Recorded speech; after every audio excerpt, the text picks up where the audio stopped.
guys kay ha. Karon sa pagkakaroon mo hugas sa tag-alcohol para fresh ang puday ni Mrs. Unboxing.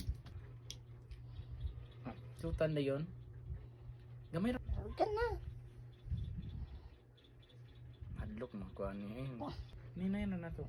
Ang dami na din og nasulod na. Napansak na? Naro. Napansak na ba? Dugay kay ka makaistorya oy. Tanawa oh. Nilikay. Ano ako? Kilom oy napansak na ba? Ito na gaya dito. Na imo na nasulod.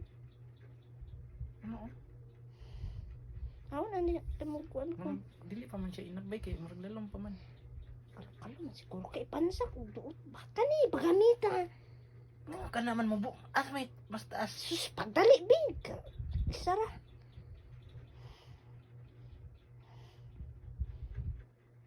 Ano? O man na pag mo sangko na siya diya mo na hawa na. Hawa da kaya. Hawa diya.